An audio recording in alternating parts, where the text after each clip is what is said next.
사업 승계 때문에 밤잠 설치시는 대표님들 많으시죠? 오늘 정말 중요한 이야기 좀 해보려고 합니다. 바로 우리 회사의 세금 전략, 그 마지막 골든타임에 대한 이야기인데요. 정말 시간이 얼마 남지 않았습니다. 자, 바로 본론부터 말씀드릴게요. 만약 대표님이 100억 원 자산을 자녀에게 물려준다. 그럼 세금 과연 얼마나 나올까요? 바로 45억 원입니다. 네, 45%. 내 자산의 거의 절반이 그냥 세금으로 나가는 거죠. 정말 충격적인 현실 아닙니까? 이 어마어마한 세금을 줄이는 걸 우리가 절세라고 부르죠. 근데 여기서 정말 중요한 게 있어요. 절세는요, 법을 잘 알아서 합법적으로 세금을 아끼는 거지, 불법인 탈세나 아슬아슬하게 줄타기 하는 조세 회피랑은 완전히 다른 개념입니다. 우리는 무조건 합법적인 길 안에서만 가장 스마트한 방법을 찾을 겁니다. 자, 그럼 이 절세라는 목표에 도달하는 길이 크게 두 갈래가 있다고 보시면 돼요. 근데 참 신기하게도 대부분의 대표님들은 첫 번째 길, 그러니까 사실은 덜 효과적인 길에만 집중하고 계시더라고요. 왼쪽이 바로 그 첫 번째 길입니다. 어떻게든 자산 가치를 좀 낮춰보려는 뭐랄까 아주 일반적인 전략이죠. 하지만 우리는 오른쪽에 집중할 겁니다. 애초에 세금 낼 돈, 이 재원 자체를 어떻게 하면 가장 효율적으로 만들 수 있을까? 이게 훨씬 더 강력하고 근본적인 접근법이거든요. 왜 첫 번째 전략이 덜 효과적이냐?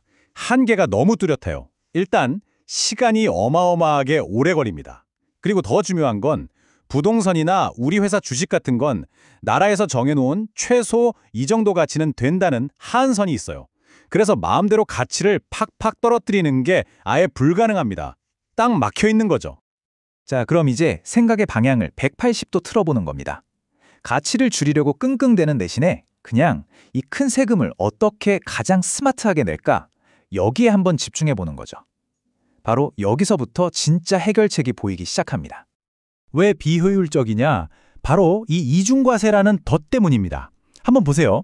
대표님이 상속세 내려고 회사 돈을 빼놓잖아요. 그럼 먼저 소득세를 왕창 냅니다.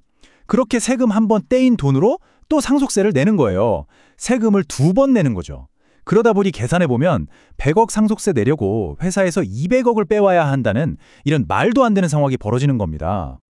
이 고통스러운 이중과세의 악순환을 딱 끊어버릴 수 있는 아주 기가 막힌 핵심 전략이 하나 있습니다.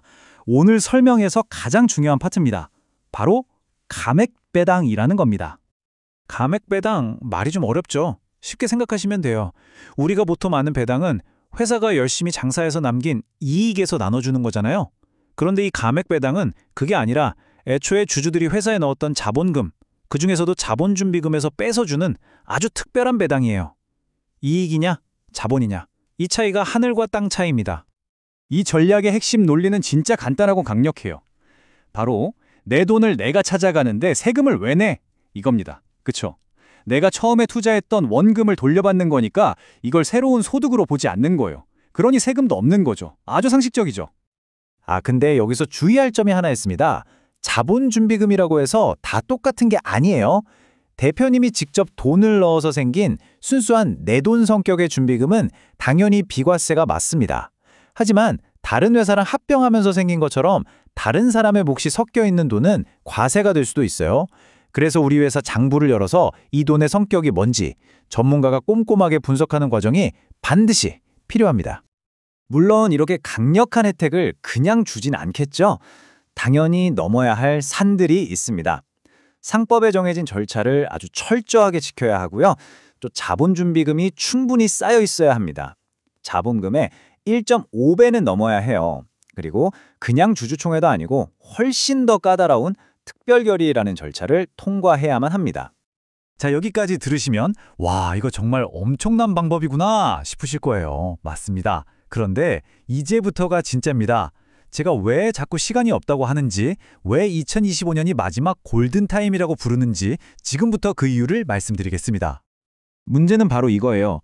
이렇게나 좋은, 이렇게 강력한 절세 도구인 감액배당을 과연 우리가 앞으로도 계속 언제까지나 쓸 수 있을까요? 그 답이 정말 충격적입니다. 오늘 제가 드리는 말씀의 가장 핵심이라고 할 수 있는데요. 2026년부터는 모든 게 바뀝니다.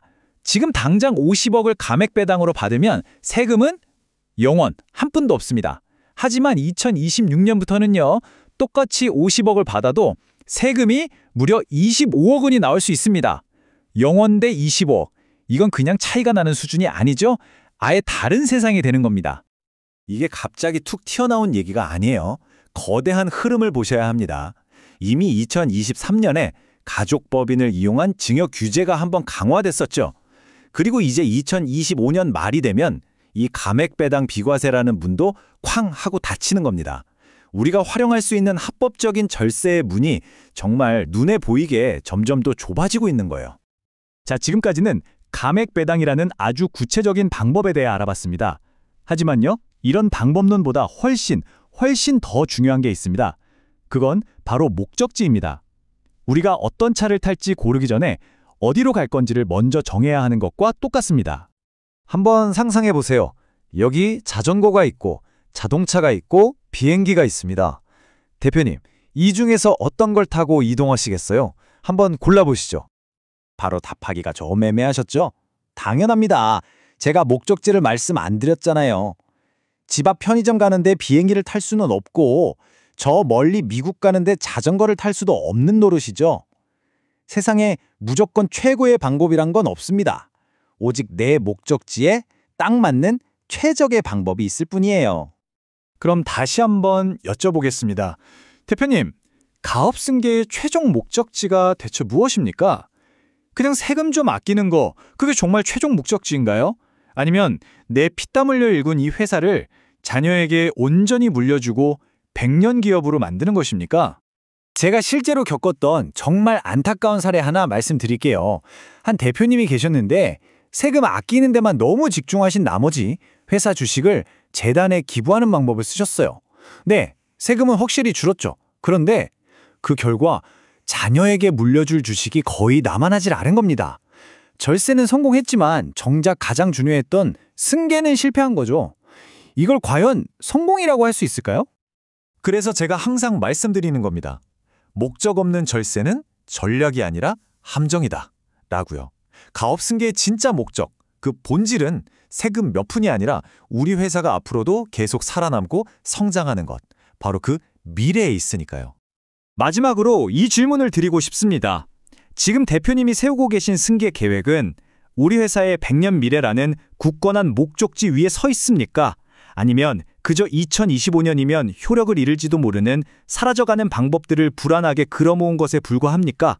이 마지막 골든타임이 끝나기 전에 정말 진지하게 스스로에게 물어보셔야 할 시간입니다.